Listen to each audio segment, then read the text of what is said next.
அனைத்து நல்லுள்ளங்களுக்கு வணக்கம். நானும் உங்கள் ரவிக்குமார். தினம் ஒரு தகவல் அடிப்படையில் ஜியோ பாலிடிக்ஸ். இன்றைய ஜியோ பாலிடிக்ஸில் முத்தான 3 விஷயங்கள் நம்ம பார்த்துடலாம். 1, அமெரிக்காவை நோக்கி படையெடுக்கும் இந்திய அரசியல் கட்சி தலைவர்கள், குறிப்பாக எதிர்க்கட்சி தலைவர்கள் அப்படின்னு சொல்ல முடியும்.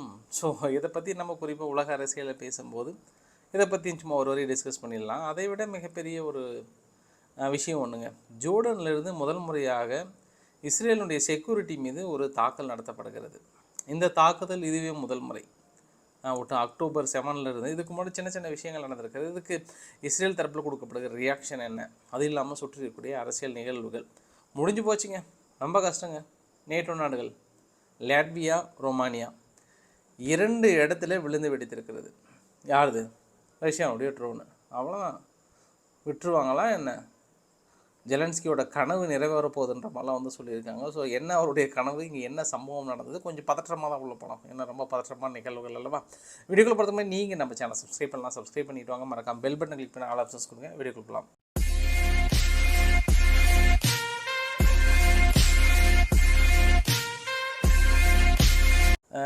மிகப்பெரிய ஒரு விஷயம், இங்கே இருக்கக்கூடிய ஊடகங்கள் கான்ஸ்பிரசி அப்படின்ற மாதிரி சொல்லலாம். நம்ம கான்ஸ்பிரசிக்குள்ளெல்லாம் போக வேண்டாம். யதார்த்தமான நிகழ்வு என்ன அப்படின்னா, ஏற்கனவே தமிழ்நாடு முதல்வர் ஸ்டாலின் அவர்கள் அங்கே அமெரிக்காவிலிருந்து முதலீடுகளை ஈர்ப்பதற்காக அங்கே இருக்கார். கிட்டத்தட்ட ஒரு 10 நாளாக அங்கே இருக்கார் இல்லையா? அதுக்கப்புறம் பார்த்தோம் அப்படின்னா, எதிர்க்கட்சியினுடைய தலைவர் ராகுல் காந்தி அவர்கள் அங்கே அமெரிக்காவுக்கு போயிருக்கிறார். இன்றைக்கி மிகப்பெரிய அளவுக்கான ஒரு வரவேற்பு. சரியா? அதுக்கப்புறம் பார்த்தோம் அப்படின்னா, கர்நாடகானுடைய துணை முதல்வர் DK சிவகுமார் இருக்கிறார்ல, அவரும் மேபி நாளை மறுநாளோ கிட்டத்தட்ட அடுத்து கூடிய விரைவில் அமெரிக்கா பயணம் பண்ண போகிறார். இவர் போயிட்டு கமலா ஹாரிஸ் அவர்களை இன்வைட் பண்ணுறதுக்காகவே இப்போ பர்டிகுலராக போகிறாரு. அதுவும் எங்கள் கனடா மக்களுக்கும் அது இல்லாமல் ஒரு சார்ந்த தொழில் நிறுவனங்களுக்கும் நீங்கள் கொஞ்சம் முன்னுரிமை கொடுங்க அப்படின்ற மாதிரிலாம் பெரிய அளவுக்கு ஒரு ஐடியாவை கொடுக்குறாங்க. இன்னொரு விஷயம் கூட சொல்கிறாங்க. நம்ம கமலஹாசன் அவர்கள் இருக்கிறார்ல, அவர் ஒரு 45 நாள் ஆர்டிஃபிஷியல் இன்டெலிஜென்ட் படிப்பதற்காக நேராக எங்கே போகிறாருன்னா, அவருமே அமெரிக்காவுக்கு போகிறார். கூட்டி கழித்து பார்த்தோம் அப்படின்னா, ஒன்று தொடர்பு இல்லை அப்படின்னாலும் தொடர்புப்படுத்துகிற மாதிரி நிகழ்வுகளாகவும் நிறைய இருக்கிறது. ஸோ இதையெல்லாம் தாண்டி அமெரிக்காவில் படையெடுப்பதற்கு வெவ்வேறு ஆங்கிளில் பார்த்துடலாம். தொழில் முதலீடுகளை ஈர்ப்பதற்காக ஒரு பக்கம் அப்படின்னா கூட, நேற்று கூட அமெரிக்கா என்ன பண்ணாங்கன்னா, லைட்டாக அப்படி இந்தியாவுக்கு ஒரு ஜெர்க்கு கொடுத்துருக்காங்க. தொடர்ந்து நாங்கள் போடுற தடைகளெல்லாம் மீறி நீங்கள் பெரிய அளவுக்கு எண்ணெயோ மற்றது நீங்கள் ரஷ்யாக்கிட்டலாம் வாங்கிட்டுருக்கீங்க. அதனால் லைட்டாக இந்திய நிறுவனங்கள் 2 மீது, அதாவது கெயில் நிறுவனத்தின் மீதும் மற்ற நிறுவனத்தின் மீதும் பொருளாதார தடையை போட்டிருக்காங்க. ஸோ அதுக்கப்புறம் நம்ம இருக்கக்கூடிய நிகழ்வுகளை பார்த்துடலாம். ஆனால் இந்த ஒட்டுமொத்த அரசியல் நிலைப்பாடுகளும் நம்ம 2 ஆங்கிளில் நம்ம பிரிச்சிடலாம். நம்ம சரி, இந்த விசிட்டு, முதலீடு ஈர்ப்பு, இது எல்லாம் தாண்டி நம்ம ஒரு ஆங்கிளில் பார்த்தோம் அப்படின்னா ஒட்டுமொத்தமாக நம்ம 2 வகையில் பிரிச்சிடலாங்க. எல்லாருடைய எதிர்பார்ப்புமே ட்ரம்ப் அவர்கள் வந்தார் அப்படின்னா இது வேறு விதமாக மாறும். இன்னொரு ஆங்கிளில் பார்த்தா கமலா ஹாரிஸ் அவர்கள் வந்தாங்க அப்படின்னாங்கன்னா அது இன்னொரு விதமாக மாறும். என்ன அப்படி மாறும் அப்படின்னா, ட்ரம்ப் அவர்கள் வந்தா அப்படின்னா மோடி பக்கம் கொஞ்சம் ஆதரவான நிலைப்பாடுகள் எடுப்பதற்கு நிறைய வாய்ப்புகள் இருக்குது. அது இல்லாமல் நான் பொருளாதார தடைகள்லாம், ரஷ்யா மீது போடப்படுகிற பொருளாதார தடை கூட நான் நீக்க போகிறேன் அப்படின்ற மாதிரிலாம் சொல்லியிருக்காங்க. அதே மறுபடியும் கமலா ஹாரிஸோ பைடன் அவர்களும் வந்தாங்க அப்படின்னாங்கன்னா நிச்சயம் மோடி அவர்களுக்கு எதிரான நிலைப்பாடு எடுப்பதற்கு நிறைய வாய்ப்புகள் இருக்கிறது. ஸோ இது ரெண்டையும் நீங்கள் இப்போ இருக்கக்கூடிய விஷயத்தெல்லாம் கம்பேர் பண்ணிங்க அப்படின்னா ஒரு சில விஷயங்களை நம்ம புரிஞ்சுக்கலாம். பட் எல்லாருமே தொடர்ந்து அமெரிக்காவில் பயணம் போயிட்டு அங்கே இருக்கக்கூடிய தொழில் நிறுவனங்களை ஈர்ப்பதற்கான மிகப்பெரிய முயற்சிகள் ஆளுங்கட்சியும் எதிர்க்கட்சியும் பெரிய அளவுக்கு முயற்சிகளை செய்து கொண்டு தான் இருக்கிறது. அது ஒரு விஷயத்தை நம்ம நோட் பண்ணோம் இல்லையா? ஆளுங்கட்சியும் எதிர்க்கட்சியும் அமெரிக்காவை பெரிய அளவுக்கு ஈர்த்து கொண்டு தான் இருக்கிறதுன்னு நான் இன்னொரு முறையும் அதை கோடிட்டு நான் இந்த இடத்துல மதிப்பிட விரும்புகிறேன் நான். சரி, எல்லா விஷயத்தையும் நம்ம 3 ஆங்கிளில் பிரிச்சிடலாம். ஏன் அப்படின்னா, இன்று DRDOனுடைய சேர்மன் சமீர் காமா அப்படின்றவங்க ஒரு விஷயத்த சொல்லியிருக்கிறார். ஒட்டுமொத்தமாக இந்த உலகம் இனி வருங்கால என்ன மாதிரியான போர் மாறும், எதிர்கால போர்கள் எந்த மாதிரியான வெற்றிகளாக மாறும் அப்படின்னா, ஒன்று இணையம், இன்னொன்று தகவல், இன்னொன்று விண்வெளி. இதெல்லாம் யார் எந்த நாடுகளை ஆதிக்கம் செலுத்துகிறாங்களோ அந்த நாடு தான் எதிர்காலத்தில் போரில் வெற்றி பெறுவதற்கு இனி வாய்ப்புகள் அதிகம். இனி போரே வேற மாதிரி இருக்கும் அப்படின்னு சொல்கிறாரு. அப்படின்னா போர் என்ன மாதிரி இருக்கும் அப்படின்னா, இணைய சேவையை முழுமையாக யார் கைப்பற்ற போகிறாங்கன்னா, இப்போ சமீபத்தில் எலான் மஸ்க் அவர்கள் தொடர்ந்து அடுத்தடுத்து கைப்பற்றிட்டு இருக்கிறாங்க. பிரேசிலில் தொடர்ந்து அவர் எக்ஸலத்துக்கு தடை விதிச்சிருந்தா கூட ஸ்டார்லிங் நெட்வொர்க் பெரிய அளவுக்கு இருக்கிறது. இன்று கூட ஜிம்பாப்வேக்கு ஃபுல்லாக நெட்வொர்க் கொடுக்குறாங்க. அது இல்லாமல் உக்ரைனுக்கு கொடுக்குறது. இது மாதிரி நிறைய நாடுகளோட இணையதளத்தை முழுமையாக அவங்க கண்ட்ரோலுக்குள்ளே கொண்டு வந்துட்டாங்க அப்படின்னாங்கன்னா நாளை எந்த நாடை எங்கேனாலும் வந்து முடக்கலாம். ஸோ ஒன்று. இரண்டாவது என்னென்னா தகவல் தொழில்நுட்பம். தகவல் தொழில்நுட்பம் அப்படின்னா இப்போதைக்கு உலகளாவிய அளவில் பரவி காணப்படுவது ஒன்று எக்ஸ்தலம், இன்னொன்று வந்து ஃபேஸ்புக், இன்னொன்று மற்ற விஷயங்கள்னால் கூகுள் மீதி போன்ற நிறுவனங்கள் எல்லாமே. இதெல்லாம் யாரோட கட்டுப்பாட்டில் இருக்குது அப்படின்றத தெளிவாக தெரியும். ஸோ அதிலிருந்து என்றைக்கு நம்ம விடுபடுறோமோ அது அந்த நாட்டோட சுதந்திரம் அப்படின்ற மாதிரி கூட சொல்லலாம். மூன்றாவது விண்வெளியில் தற்போதைய நிலைமைக்கு யார் அதிகமான அளவுக்கு சேட்டலைட் இப்போதைக்கு அனுப்பியிருக்கிறாங்கன்னா எலன் மஸ்க் தான். அதை கூட நம்ம ஒரு பதிவில் நம்ம பார்த்துருந்தோம். அதுவே நம்மளுக்கு ஒரு காலத்தில் எமனா மாறப்போகுது அப்படின்ற இன்னொரு விஷயத்தை கூட நம்ம சொல்லியிருந்தோம். ஒட்டுமொத்தமாக விண்வெளித்துறையில் இருக்கக்கூடிய ஆதிக்கத்தை அதிகமாக செலுத்துகிறவங்க நாடுகள் மற்ற நாடுகளை டம்மி பண்ண ஆரம்பிச்சிடுவாங்க. அதற்கு தான் சமீபத்தில் அமெரிக்கா வந்து ஒரு குற்றச்சாட்டை ஒன்று சொல்லியிருந்தாங்க. குறிப்பாக ரஷ்யா வந்து மேலே இருக்கக்கூடிய சேட்டலைட்டை அழிப்பதற்கான பெரிய ஒரு அணுவாயுதத்தை விண்வெளியில் வந்து பிளான் பண்ணிகிட்டு இருக்காங்க, அவங்களும் சீனாவும் அப்படின்ற ஒரு குற்றச்சாட்டை சொன்னாங்க. அதையும் குறிப்பாக டிஆர்டிஓட சேர்மன் அவர்கள் சமீர் காமா அவர்கள் சொல்வதையும் நீங்கள் கம்பேர் பண்ணி பார்த்தோம் அப்படின்னா இது ஒட்டுமொத்த நிகழ்வுகள். நான் ஆக்சுவலாக இது ஒன்று சொல்ல போயிட்டு அப்படியே அடுத்தடுத்து அப்படியே வந்துருச்சு. இந்த நிகழ்வை பொறுத்த வரைக்கும் நான் குறிப்பாக ரொம்ப பவர்ஃபுல்லான தலைவர்கள் திடீர்னு அமெரிக்காவுக்கு போயிருக்காங்களே அப்படின்ற ஒரு ஆங்கிளில் நான் பேச வந்துட்டு கடைசியில் நான் இந்த ஆங்கிளில் முடிக்க வேண்டியதாக இருக்கிறது. ஸோ அதையும் நம்ம பார்க்கணும். நம்ம என்றாக இருந்தாலும் இதிலிருந்து நம்ம விடுபடலை அப்படின்னா நம்ம என்றுமே மற்ற நாடுகளுக்கு பின்னோக்கி தான் இருக்கணும். சமீபத்தில் ரஷ்யா அதை உணர்ந்திருப்பாங்க. ஏன்னா யுத்தம்னு வரும்போது அடுத்தடுத்த தடைகள் போடும்போது ரஷ்யா எந்த அளவுக்கு பாதிக்கப்பட்டதுன்னு தெரியும். இது எல்லாம் விடுபட்டாதான் அந்த ஒரு நாடு மிகப்பெரிய ஒரு வல்லரசை நோக்கி பயணம் பெறும். அது எந்த நாடாக இருந்தாலும் சரி. இதுக்கப்புறம் இணைய சேவை, தகவல் தொழில்நுட்பம், இது எல்லாமே மற்ற நாட்டோட ஆப்பு பெரிய அளவுக்கு தாக்கத்தை ஏற்படுத்தாமல் அது அந்தந்த நாட்டோட ஆப்புகளிலிருந்தே பெரிய அளவுக்கு இருந்தால் மட்டும்தான் அந்த நாடு ஒரு தனி சுதந்திரம் பெற்ற நாடாகவே இனி இருக்க முடியும் அப்படின்றதுல மிக முக்கியமான பாயிண்ட் ஆஃப் வியூவில் சொல்கிறேன். நான் எதையோ சொல்லப்போ ஏதோ ஒரு சம்திங் நான் புரிய வச்சுருக்கிறேன் அப்படின்னு எனக்குள்ளே தோணுது. சரி, மிக முக்கியமான 3 பதிவுகளை பார்த்தலாம். நெதன்யாகு அவர்கள் வந்து மறுபடியும் ஒரு தடவை ரொம்ப தெளிவாக சொல்லியிருக்காரு, லெபனான் ஹெஸ்புல்லா மீது நாங்கள் தாக்குதல் நடத்துகிறோம், அது தடுக்க முடியாது, அதுக்கான ப்ரிப்ரேஷனை வந்து நீங்கள் தயார் பண்ணிக்கோங்கன்ட்டாங்க. ஸோ இவரோட அறிவிப்பு கிட்டத்தட்ட உறுதிப்படுத்துகிற மாதிரி தான் எனக்குள்ளே தெரியுது. ஏன்னா லெபனானில் இருக்கக்கூடிய முகமது மர்டானி அப்படின்னு சொல்லுவாங்க, இவர் ஒரு பொலிட்டிக்கல் அனலிஸ்ட். தெரிந்தோ தெரியாமலோ யாராலையும் வந்து தடுக்கவே முடியாது, லெபனான் இஸ்ரேலுடைய யுத்தத்தை தடுக்கவே முடியாதுன்னாங்க. ஏன்னா இன்று கூட ஹெஸ்புல்லாவிலிருந்து பெரிய அளவுக்கான தாக்குதல் இஸ்ரேல் நிலைகள் மீது எடுத்திருந்தாங்க. அதனால் நாங்கள் டைரெக்டாகவும் சரி நேரும் ஹெஸ்புல்லாவை அட்டாக் பண்ணுறதுக்கான ஸ்ட்ராங்கஸ்ட் ஆர்ம் எங்ககிட்ட நிறையவே இருக்குது. அதனால் கிரவுண்ட் ரியாலிட்டின்றது வேறு மாதிரி மாறிடும் அப்படின்ற மாதிரிலாம் வந்து சொல்லியிருக்காங்க. சரி, உங்களுக்கு மிக முக்கியமான நிகழ்வு என்னென்னா வரைபடத்தை ஒன்று காட்டுறேன் பாருங்கள். இந்த பக்கம் வந்து ஜோர்டன்லேருந்து இஸ்ரேலுக்குள்ளே நுழைவதற்கு 3 செக் பாயிண்ட் வச்சுருக்காங்க. மேலே இருக்குது பார்த்தியா, அது வந்து என்னென்னா மன்னனுடைய ஷேக் ஹுசைன் ஜோர்டன் ரிவர் கிராசிங் அப்படின்னு சொல்லுவாங்க. அதுக்கு கீழே வந்து கிங் ஹுசைன் அலன்பி பிரிட்ஜ் அப்படின்னு சொல்லுவாங்க. அதுக்கு கீழே வந்து வாதி அராப் ரேபின் கிராசிங், இட்ஸாக் ரேபின் கிராசிங் அப்படின்னு சொல்லுவாங்க.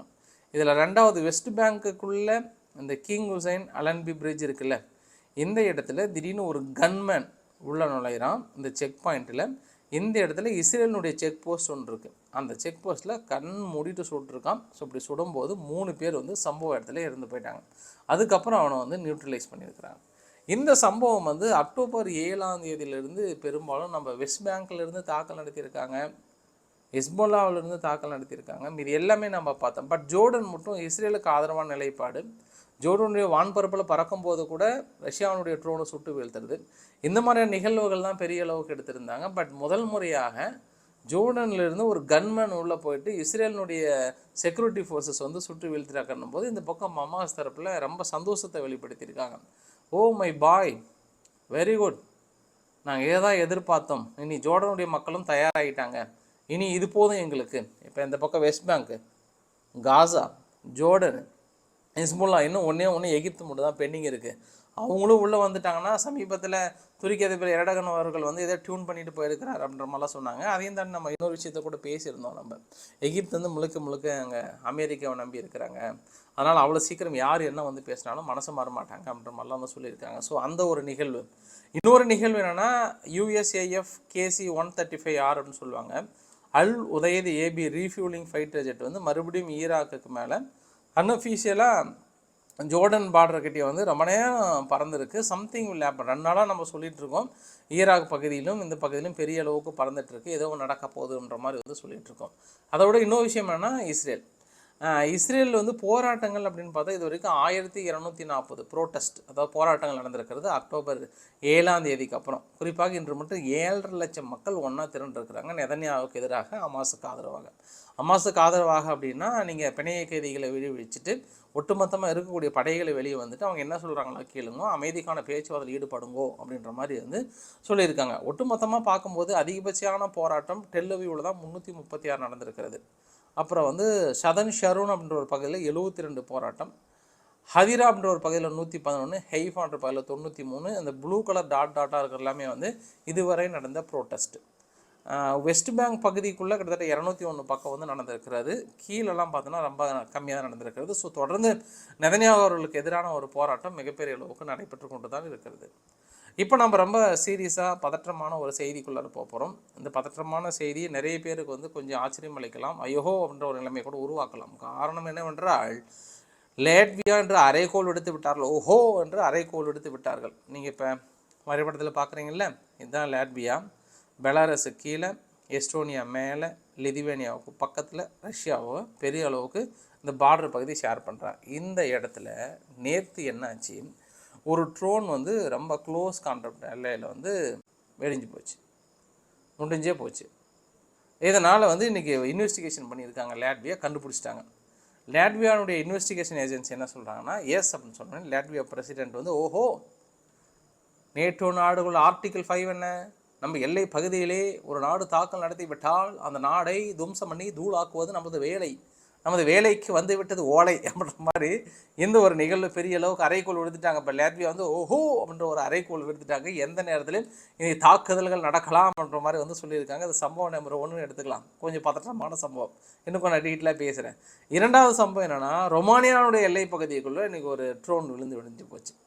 ரொமானியா என்ன சொல்லிட்டாங்க, ஏற்கனவே நாங்கள் பல தடவை எச்சரிக்கை கொடுத்துருந்தோம், எங்களுடைய F-16 போர் விமானம் பறந்துகிட்டே தான் இருந்தது, அதையும் தாண்டி ஒன்று வந்தது, சுட்டணும், விழுத்திட்டோம், நம்ம பக்கத்தில் விழுந்து வெடிச்சு போச்சு.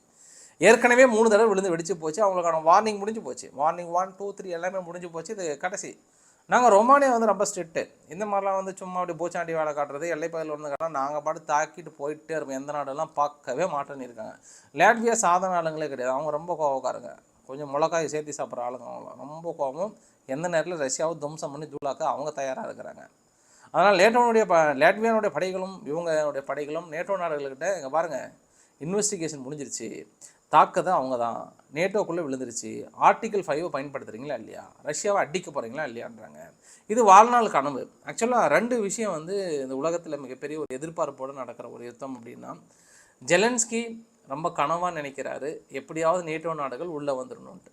அதனால தான் அவர் இத்தாலியில் போயிட்டு சம்மிட்டை மீட் பண்ணும்போது கூட அமெரிக்காவுடைய லாய்டு அஸ்டின் அவர்கள்கிட்ட பேசும்போது, அதாவது டிஃபென்ஸுடைய செக்யூரிட்டி கிட்ட பேசும்போது, ஏன் நீங்கள் எங்கள் நாட்டை பெரிய அளவுக்கு அவங்க ரெட் லைனை மீறி தாக்கல் நடத்தும்போது எங்களை வந்து காப்பாற்றலை, அப்போ நேட்டோ நாடுகள் சும்மா தானான்ற மாதிரி வந்து லாஸ்ட்டாக அப்படி முடிச்சிட்டாங்க. இஸ்ரேல் வந்து நெதன்யாகு அவர்கள் வந்து எப்படியாவது அமெரிக்கா உள்ளே நுழையணும்னு சொல்லிட்டு பெரிய அளவுக்கு எதிர்பார்க்குறாரு. அமெரிக்கா எப்படியாவது நழுவிட்டு போயிடலான்னு அவங்க பார்க்குறாங்க. ஆனால் இஸ்ரேலில் வந்து குறிப்பாக எப்படியாவது அமெரிக்கா உள்ளே வரணும், அதை ரஷ்யான்ற பாருங்க, ஈரானும் உள்ளே வரணும் அவங்க எதிர்பார்க்குறாங்க. அந்த ஒரு நிகழ்வு, இந்த 2 நிகழ்வுகள் உலகில் தவிர்க்க முடியாத ஒரு நிகழ்வுகளாக இருக்கிறது என்று வந்து ஜெலன்ஸ்கிக்கு ஒரு ஆறுதல் சொல்லியிருக்கிறாங்க. ஜெர்மனியுடைய ஓல்ஃப் ஷால்ஸ் அவர்கள் இது வந்து சரியான டைம் பார்த்தாரு, நல்ல நேரமாக இருந்தது. சரி ஓகே, ராகு காலம் கேது காலம் எல்லா காலத்தையும் பார்த்துட்டு ஓல்ஃப் ஷால்ஸ் சொல்லிட்டு இது வந்து சரியான நேரம், ராகும் கேதும் உச்சத்தில் வந்து கரெக்டாக நேர்கோட்டில் நிற்கிறாரு, அதனால் நம்ம இந்த போரை ஆசிலேட் பண்ணி இந்த யுத்தத்தை எண்டு கொண்டு வர வேண்டிய சரியான திறனும். அதனால் இன்னும் கொஞ்சம் உக்ரைன் வந்து அடின்னு அடித்து உள்ளே போயிட்டாங்கன்னா கிரிக்ஸ் ரீஜனில், அங்கே ரஷ்யா கொஞ்சம் கிரக்கரன்னு ஆகிட்டாங்கன்னா நம்ம கொஞ்சம் ஈஸியாக பேச்சுவார்த்தை முடிக்கிறதுக்கு வாய்ப்புகள் இருக்குதுன்னு சொல்லிட்டு ஜெலன்ஸ்கியை நம்ப வச்சு அனுப்பி வச்சிருக்கிறாங்க. ஜெலன்ஸ்கி நண்பா தலைவா இதை தான் நான் எதிர்பார்த்தேன், சென்று வென்று வருகிறேன் அப்படின்னு சொல்லிட்டு அவரை வந்து அனுப்பி வைத்திருக்கிறாங்க அப்படின்னு நம்ம சொல்ல முடியும். நம்ம ஃபைனலாக இந்த வீடியோ நிறைவு பகுதியில் 2 விஷயத்தை முடிச்சிடலாம். ஒன்று சீரியஸான பதிவு, இன்னொன்று வந்து விளையாட்டு செய்திகள். சீரியஸான பதிவு என்னென்னா, கனடாவில் இருக்கக்கூடிய இந்தியாவின் தேடப்படக்கூடிய காலிஸ்தான் பிரிவினவாதியான பன்னு, அதாவது குரூபத் ஒன் பன்னும் அவரோட வீடு ரொம்ப ஒரு சொகுசு வீடு. $3,68,000 மதிப்புடைய அந்த வீட்டில் சொகுசு காரு, ஸ்போர்ட்ஸ் கார்லாம் நிறையா வச்சுருந்துருப்பார் போல். மர்ம நபர்கள் யாரும் என்ன பண்ணிட்டுருக்குறாங்க, இப்படி தம்மு பிடிச்சி இப்படி நெருப்பு வச்சு தூக்கி போட்டுக்கிறாங்க. அது என்ன பண்ணிச்சு, மலைன்னு பரவி மொத்த வீடு எரிஞ்சு சாம்பலாகி போச்சாம். பல கோடி லாஸ்ன்றாங்க. அதுவும் அதிநவீன ஸ்போர்ட்ஸ் கார்ஸ்லாம் இப்போ தான் ஸ்போர்ட்ஸ் காரில் இப்போ தான் வாங்கினாராம். பாவம் திடீர்னு எரிஞ்சு போச்சோம். இப்போ தேடிட்டு இருக்கிறாங்க அந்த மர்ம நபர் யார் அப்படின்னு சொல்லிட்டு தேடிட்டு இருக்காங்க. இது பெரிய ஒரு சம்பவம் ஒன்று. அடுத்து வந்து அவங்க சீரியஸாக சொல்லியிருக்காங்க, பட் நான் இதை வந்து விளையாட்டு செய்தியாக பார்க்குறேன். யூகே யார், யூகே இன்டெலிஜென்ட் 23ஆம் புலிகேசின்னு நினச்சிடாதீங்க, இது வேறு. யூகே இன்டெலிஜென்ட் என்ன பண்ணியிருக்காங்க, இஸ்ரேலுக்கு ஒரு வார்னிங் கொடுத்துருக்காங்க. ஈரான் வந்து எந்த நேரத்துலையும் ஒரு தாக்கல் நடத்தலாம், இஸ்மாயில் ஹனியா அவர்கள் கொல்லப்பட்டதற்கு கூடிய விரைவில் வந்து தாக்கல் நடத்தலான்ற மாதிரி சொல்லியிருக்காங்க. ஒருவேளை இவங்க தூக்கத்துலேருந்து எந்திரிச்சு வந்து திடீர்னு இந்த செய்தியை கேட்டு சொல்லியிருப்பாங்கன்னு நினைக்கிறேன். அதாவது இத்தனை நாள் வந்து கோமாவில் வந்துட்டு திடீர்னு ஒரு ஆள் எந்திரிச்சு வந்து இன்னும் அது இந்தியாவுக்கு சுதந்திரம் கிடைச்சிருச்சா அப்படின்னு கேட்குறாங்கல்ல, அந்த மாதிரி ஆளுங்களுக்கு இவங்க துணை போனவங்களா இருப்பாங்களா அப்படின்னு எனக்கு ஒரு சந்தேகம் வந்துச்சு. சொன்னது யூகே இன்டெலிஜென்ட்டுங்க, அதனால நான் உங்ககிட்ட சொல்கிறேங்க. பாருங்கள், இஸ்மாயில் ஹனியா கொல்லப்பட்டதற்கு ஈரான் கண்டிப்பாக தாக்கல் நடத்தும் உறுதியாக எங்களுக்கு தெரியுதுன்னு இப்போ வந்து சொல்கிறாங்க. பற்றியா பேலே உங்களை நான் வெறுவாக பாராட்டியே ஆக வேண்டும் யூகேன்ட்டு. நீங்களும் உங்களுக்கு தெரிஞ்ச பாஷையில் பாராட்டிடுங்க. எனியோ நாளையிலேருந்து நம்ம ஷேர் பண்ண டைம் பார்த்துக்கலாம். பிடிச்சிருந்தா லைக் பண்ணுங்கள், ஃப்ரெண்ட்ஸுக்கு ஷேர் பண்ணுங்கள், சப்ஸ்கிரைப் பண்ணுங்கள். விக்மார் சோமு சேனல். நன்றி, வணக்கம்.